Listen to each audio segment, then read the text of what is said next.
Bienvenidos a un espacio más de Ecopolítico. En esta ocasión abordaremos el tema de la vivienda, la política pública y el desarrollo de esta importante actividad en el país. Contamos con la presencia de un distinguido profesional, Gandhi Burbano, que ahora es director ejecutivo de Constructores Positivos. Pero él tiene una larga trayectoria en entidades financieras, entidades que apalancan el tema de la vivienda, en CFN, BIES, Banco de Desarrollo, que le permiten ser quizá de las personas adecuadas o indicadas para poder comentar con ustedes este programa. Gandhi Burbano, director ejecutivo de Constructores Positivos, cuenta con estudios en la Escuela Politécnica del Ecuador y la Universidad de Monterrey.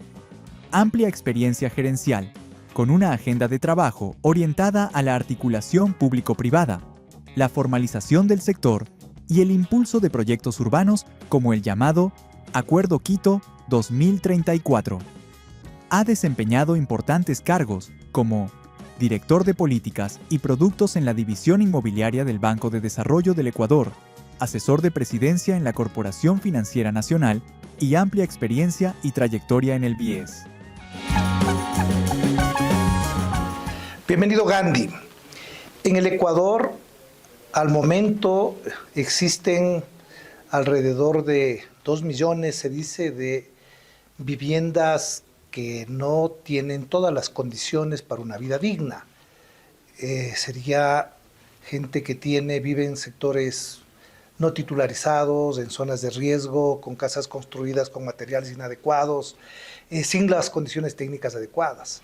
Pero además de esto, existiría también unos 600,000 familias que carecen de vivienda propia, es decir, que no han podido acceder a una vivienda para su familia, gente que se casa recientemente, gente que viene de la migración, gente que viene arrastrando esta necesidad y viven arrendando.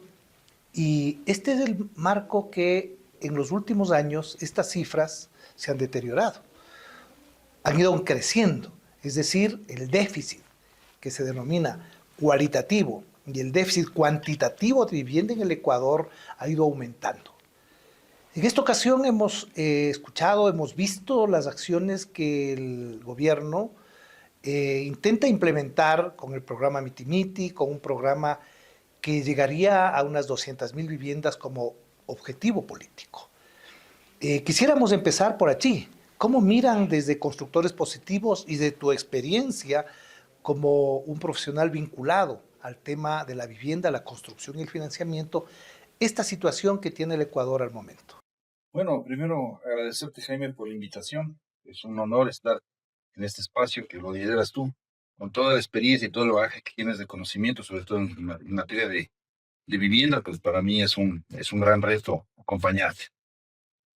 Constructores Positivos es un clúster de la construcción que aglutina toda la cadena de la construcción. Entonces, tenemos una visión holística de todo el sector, no solamente nos encasillamos en un tema que sea vivienda o un tema que sea relacionado con la infraestructura pública. Pues yo creo que es necesario analizar las cifras, que tú lo señalas, que son certeras. Estamos hablando de los últimos datos que nosotros manejamos, de 728,000 viviendas que estarían faltando en déficit cuantitativo y 1.600.000 viviendas de déficit cualitativo. O sea, justo son 2.300.000 viviendas son las que hace falta en el Ecuador. Pero lo grave de esto es que se están formando 114,000 familias al año, ¿ya? Y el sector unido, todo el sector unido, genera aproximadamente 40,000 viviendas en un buen año. O sea, cada año hay un déficit. Entonces, cada año hay un déficit, por eso sigue aumentando. Claro. ¿Sí? Entonces, es complejo el análisis, pero es necesario tomar estas cifras para buscar oportunidades para sacar adelante el sector de la. ¿Cómo lo vemos? Lo vemos que hace 10 años o 15 años el sector de la construcción representaba el 10, 11% del Producto Interno Bruto. Ahora estamos en el 4.3. Entonces, esa caída, ¿a qué se debe? Se debe a la falta, primero, de obra pública. Los últimos 10 años no ha habido obra pública. Y peor aún, casos emblemáticos.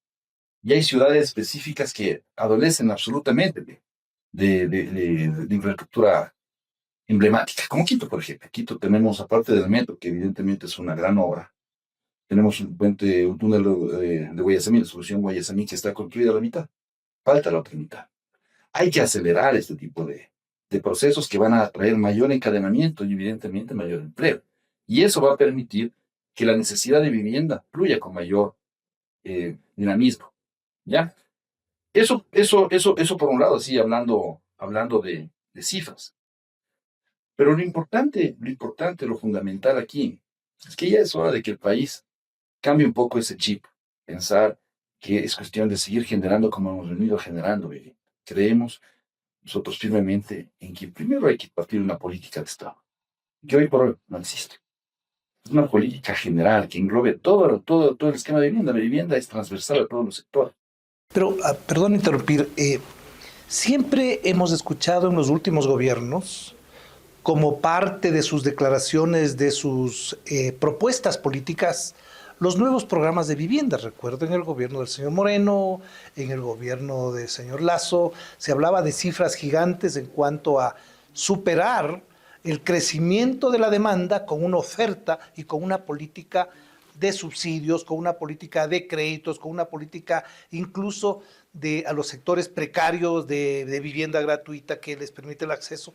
Pero, ¿qué es lo que ha pasado para que todas estas políticas no hayan funcionado? ¿Cuáles han sido los elementos que han incidido para que no funcionen las políticas públicas en materia de vivienda y tengamos esta realidad que tú la describes? Es decir, un deterioro permanente en los últimos 15 años, pero gigante, 7, 8 puntos de reducir la participación del sector de la construcción, que además vivienda es uno de los elementos fundamentales del sector, además de la obra pública, de manera tan gigante. Claro. Mira, yo creo que hay que destacar los programas que han sido buenos, pero son programas. Yo te hablo de una política general, pensada de aquí a 30 años, 40 años. Eso es lo que nos hace falta. Cada vez que viene un nuevo gobierno es borrón y cuenta nueva. Y este es un problema que genera al país grandes pérdidas. Porque no podemos nosotros proyectarnos a futuro.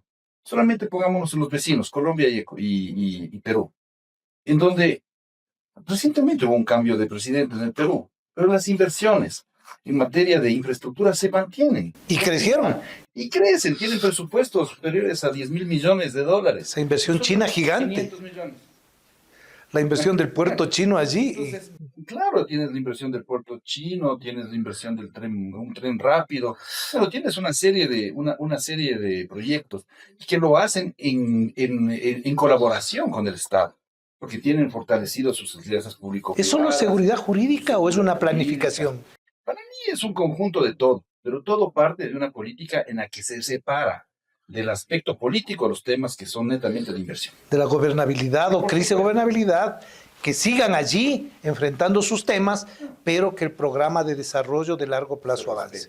Aquí no hemos podido construir. No hemos podido construir, por eso insisto, que una política tiene que ser lo suficientemente potente, lo suficientemente fuerte, y que la decisión de los gobernantes presentes y futuros sea respetar justamente que esto no se cambie, tanto en vivienda como en infraestructura.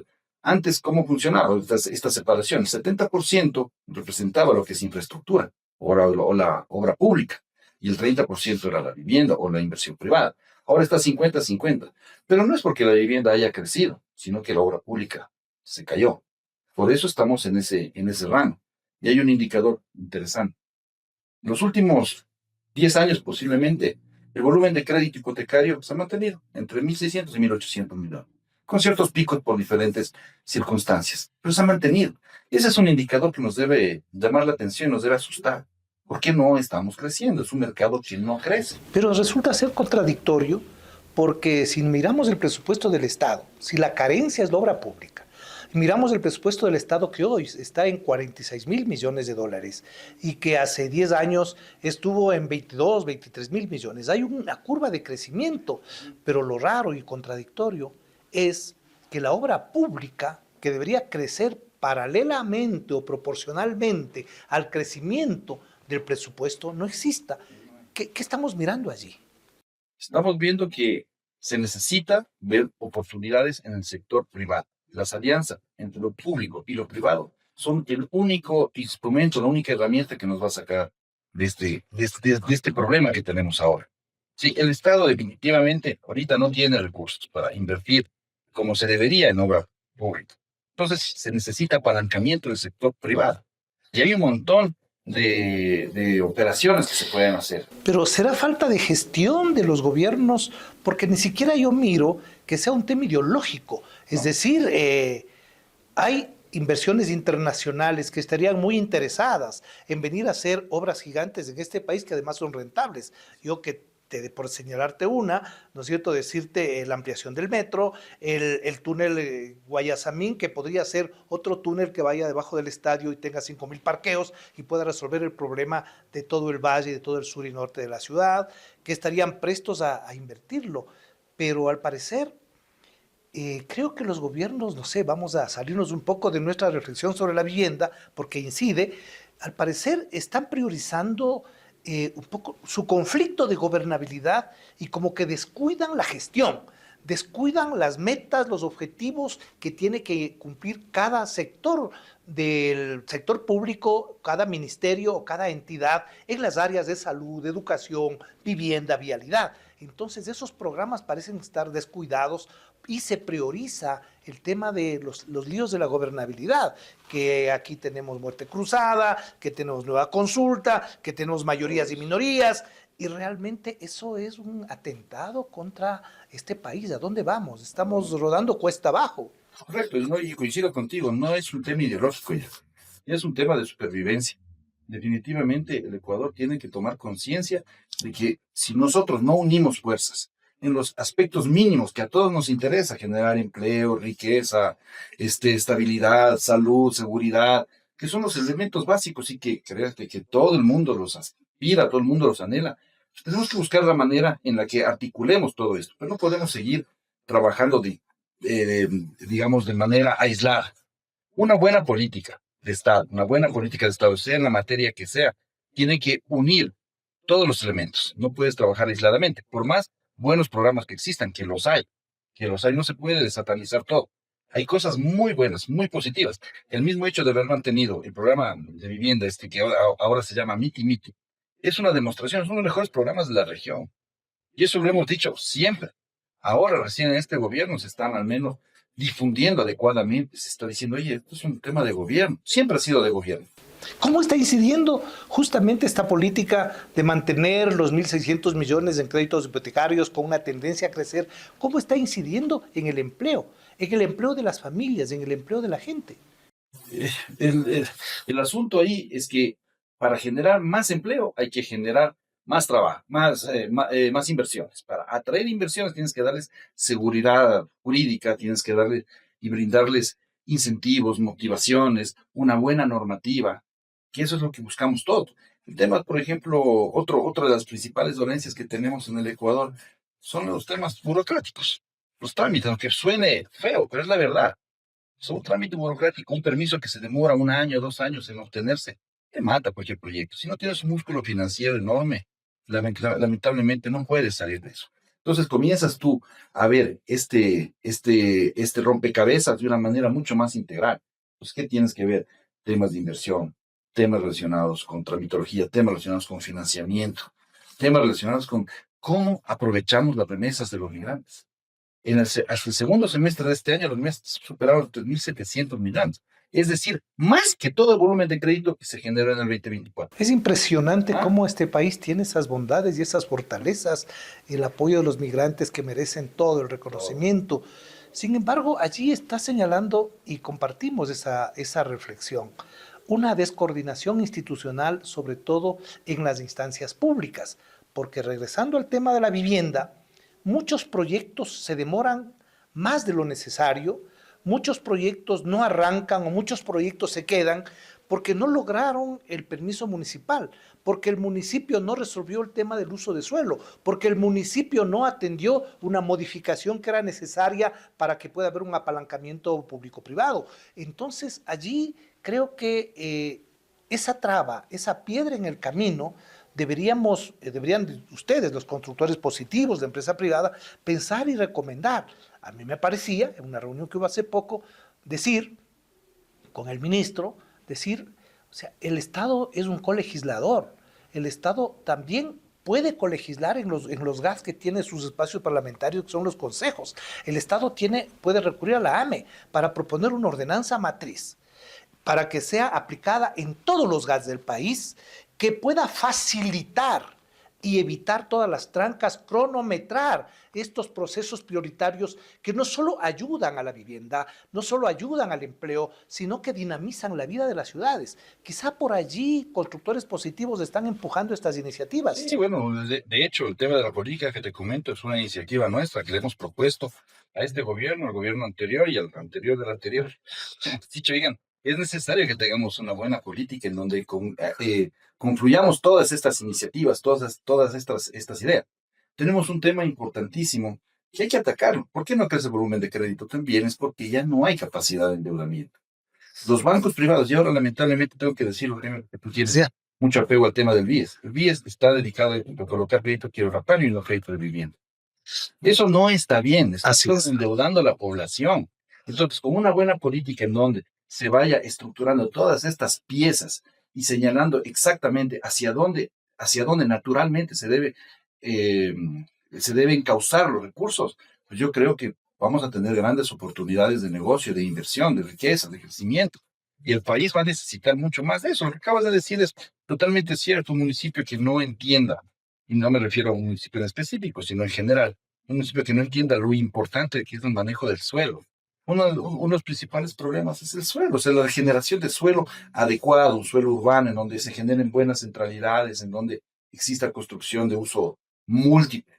Nosotros le hemos propuesto al municipio de Quito y a algunos otros municipios con los que estamos trabajando justamente que se hagan megaproyectos, que ya no pensemos en chiquito, en construir la casita, en construir el proyectito. No, vamos a pensar en grande, unir fuerzas entre privados, en privados con públicos, públicos con privados. Y que no sean solo megaproyectos que están al borde del límite de la ciudad. Correcto. Por ejemplo, Quito, podemos hablar de terrenos, de macro lotes gigantes que podrían albergar a unas 100,000 viviendas. Podemos recordar, tenemos del Colegio Americano al Norte unas 60 hectáreas que son públicas. Tenemos aquí donde era la parada del trole, tenemos la Plaza de Toros. Tenemos en el sur, el Consejo Provincial tiene igual varias hectáreas en el sur, el municipio igual.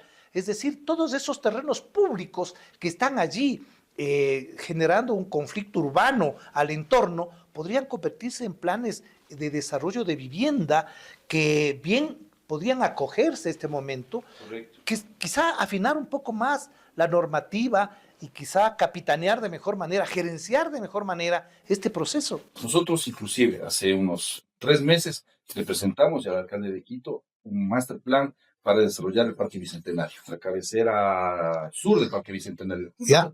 Al frente del metro tienes ahí un macro lote inmenso. Ya. Y presentamos ya un master plan. Dijeron ustedes que quieren.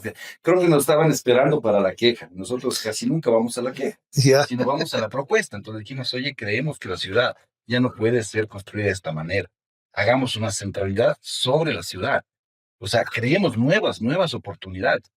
Al punto fue tal que el mismo alcalde nos dijo, oigan, me parece bien su idea, muy buena la idea, ayúdennos a ver cómo desarrollamos la Quitopía, Quitumbe. O sea, la idea está flotando, la idea está bien. De hecho, yo creo que ese es el camino, y buscar en diferentes zonas del país este tipo de proyectos. Es injusto que la gente que más necesita vivir cerca, en las inmediaciones de la ciudad, que puedan utilizar bien el metro de Quito, para que puedan utilizar bien los transportes. Digamos, la infraestructura educativa. Toda la infraestructura, ¿no? Educativa, salud, etcétera. Dentro de la ciudad tenemos que mandarles a vivir en los extramuros de la ciudad, donde pasan 1 hora, 2 horas viajando. No es justo, no es tan Falta liderazgo. Falta decisión.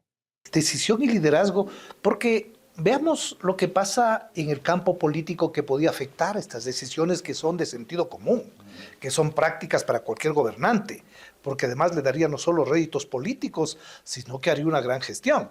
Pero vemos que el alcalde se pone de candidato, se pelea con el gobierno, excluye a unos, no solo en Quito, en otros lados igual.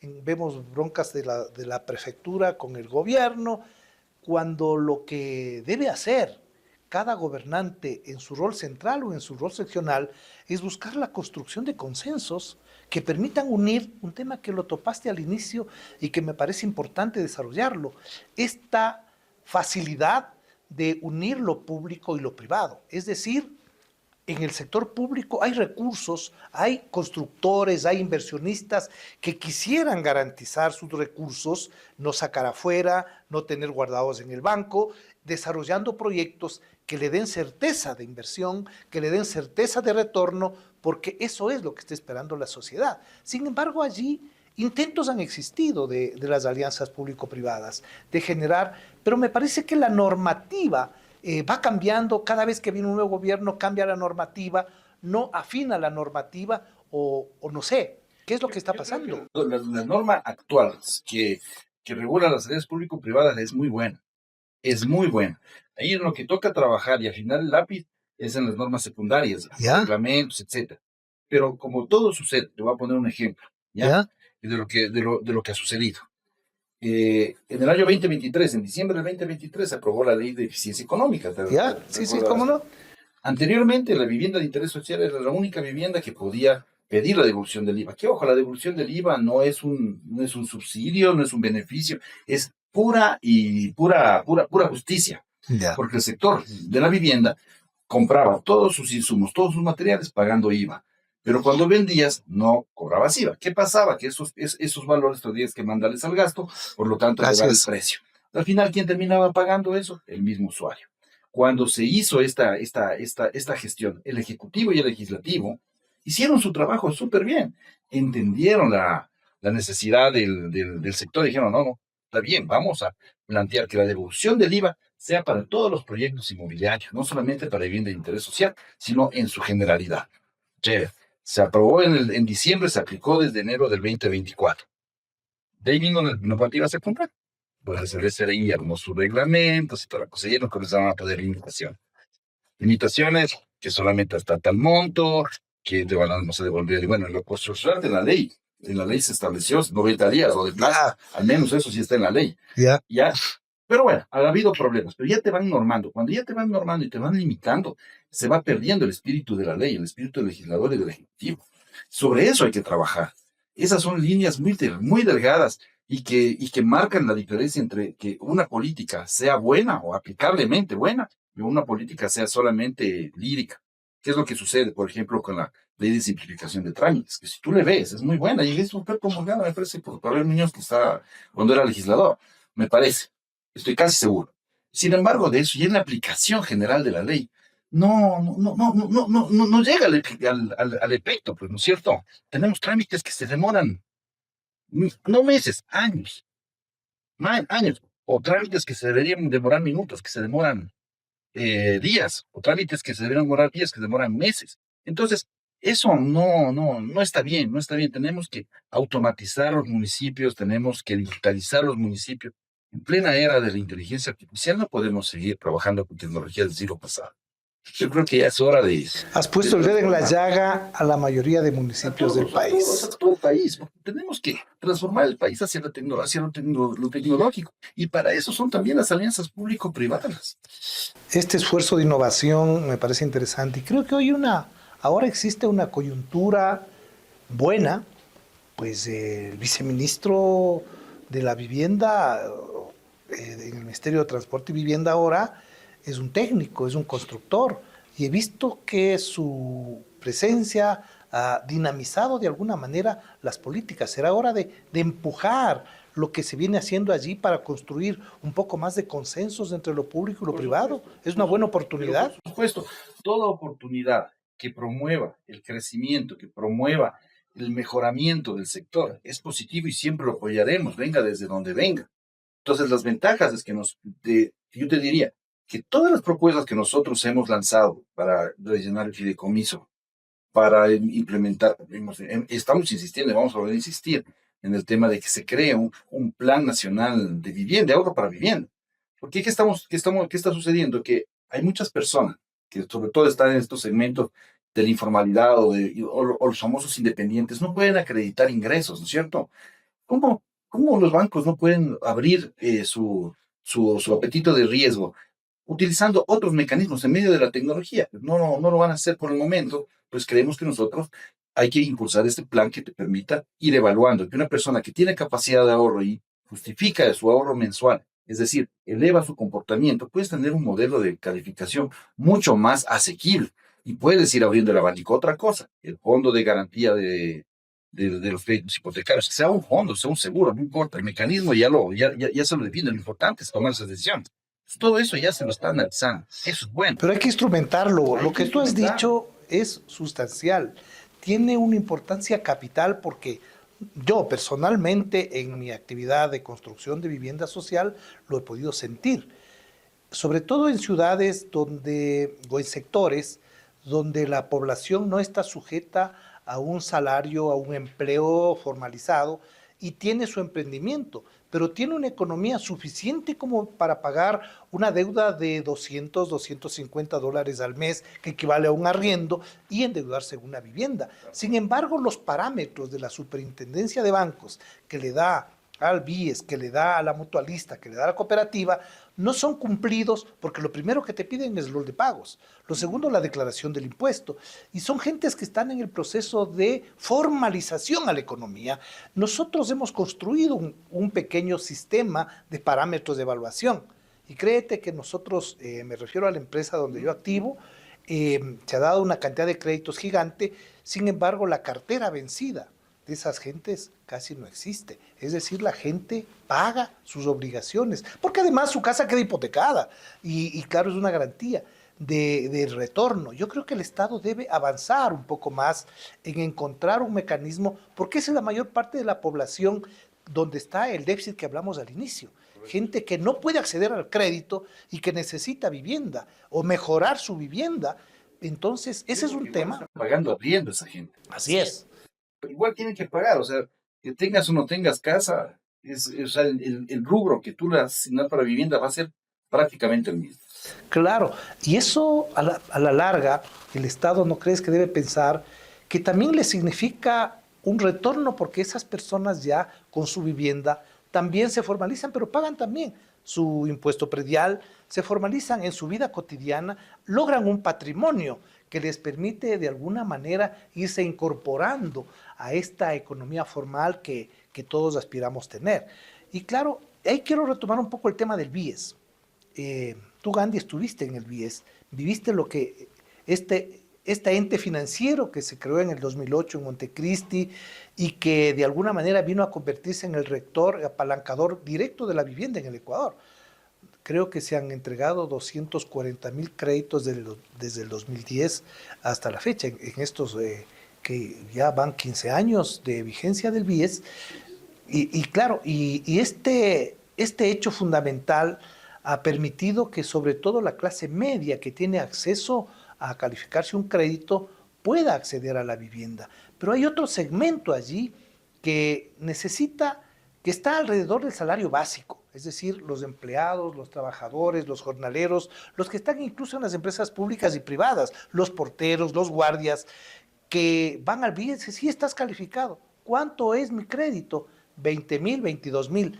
Y la oferta de vivienda no llega a eso. Entonces ahí hay que jugar, creo, una política, por un lado, de hacer que el costo del suelo con los programas municipales baje para que baje el costo, y por otro lado, pedirle al BIES, como al inicio, suba un poco la capacidad de pago, porque a la larga son retornos seguros. Si en vez de darle 22 le da 30, creo que va alcanzando y se baja el costo, podemos ir entrando a resolver ese grave problema que tiene ese segmento.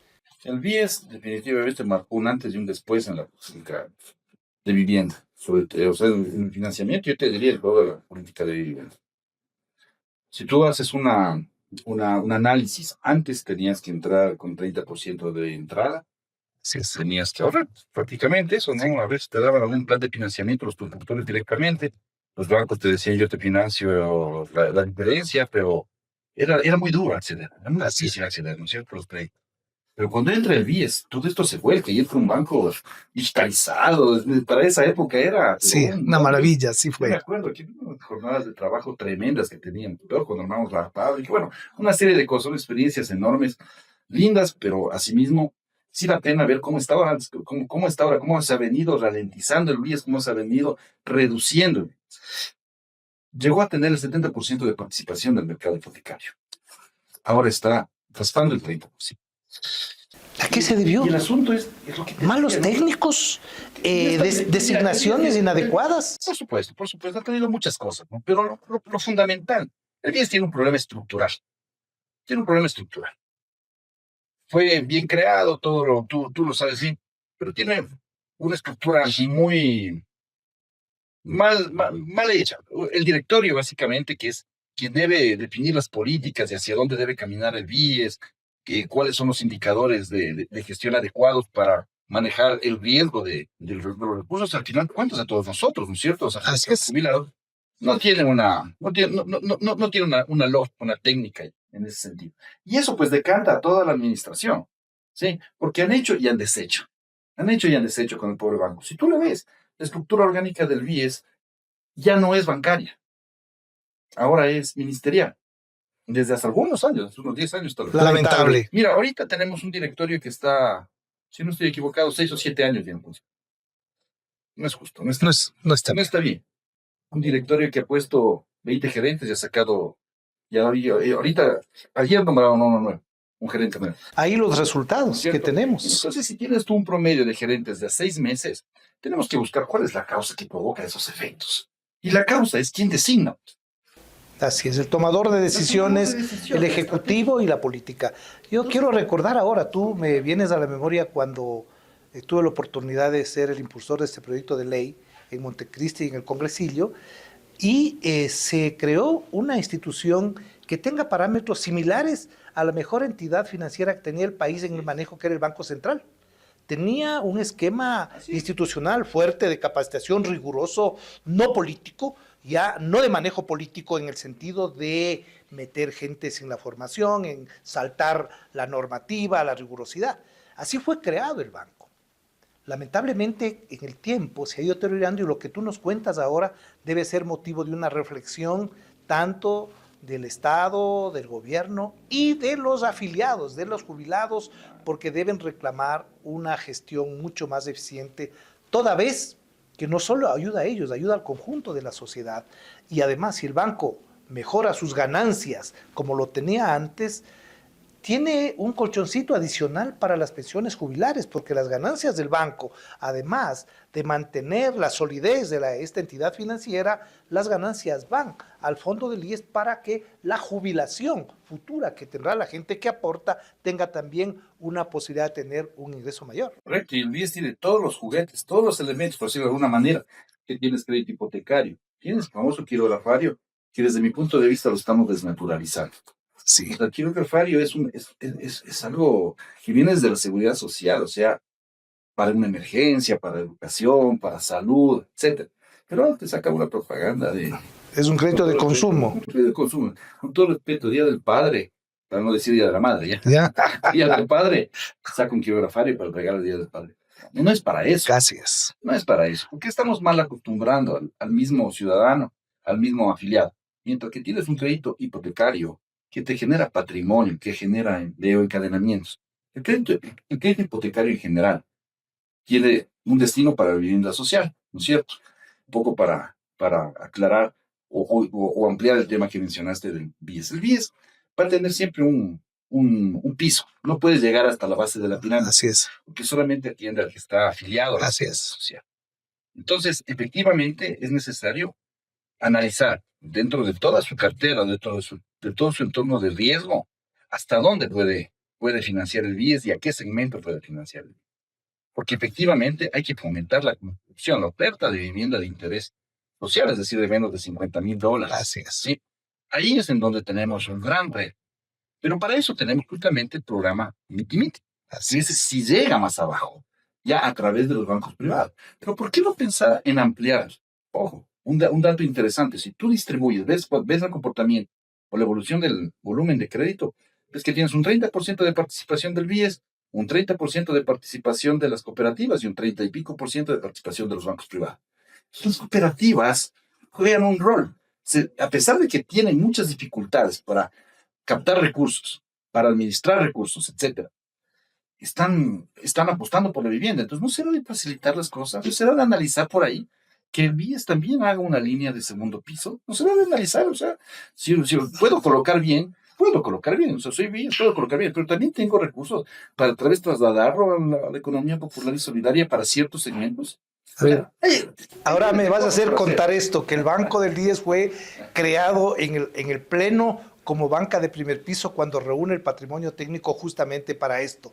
Lamentablemente el sistema financiero bloqueó esa posibilidad y claro, no quieren competencia y es un tema distinto, un tema que hay que trabajar. Para ir cerrando ya este tema, está tan importante, este diálogo interesantísimo, quizá hay un tema que se nos quedó afuera. ¿Qué está pasando con este estímulo que el gobierno ha creado con los bonos para apalancar la vivienda social? ¿Funciona, no funciona? ¿Está dando resultados? Bueno, yo creo que es un poco prematuro ahorita de hacer un diagnóstico, porque se hicieron algunos ajustes recientemente Ya. a la nueva normativa, va en torno a los bonos, pero todavía yo no me atrevería a hacer un diagnóstico. Yo veo que sí se Está moviendo. tomando y se está moviendo la industria, sí hay mucha expectativa, ¿sí? Los constructores positivos estamos muy enfocados a apoyar al gobierno para que cumpla su misión de colocar 200,000 soluciones habitacionales, ¿no? Ojalá sean viviendas. Ya. O sea, se conviertan esas soluciones en viviendas nuevas, viviendas, o sea, reconstruidas, lo que tú quieras, ¿ya? Pero es importantísimo que se sepa, nosotros vamos a apoyar en todo. El tema de los bonos es algo que, como te digo, prefiero por el momento no elevar un diagnóstico, pero sí se direccionan adecuadamente los beneficios de los bonos, se genera un efecto multiplicador superior al 1,65, 1,70, tal vez el 2. O sea, por cada dólar que inyectamos por subsidio, pues generar unos $2 de movimiento en la economía, sería lo fundamental. Sería llegar a un marco adecuado, Claro, ¿no? Con tú eso. sabes bien, en buenos tiempos Así es. en la construcción y en la región, por cada dólar se encadenaba Así era es. 7-1 más o menos. Así ¿cierto? es, O sea, por cada dólar, efectivamente. $7. Ahora estamos por cada dólar, $2, $1.50. Ese es el efecto, mira tú. Entonces, pero igual, de todas maneras, hay que volver a retomar estos temas. Por eso es importante promocionar no solamente la vivienda social, sino de interés público. Porque el Bien. interés público ya era un segmento medio. Sí. Y ese segmento medio sí califica, ese segmento medio sí puede pagar, sí está pagando.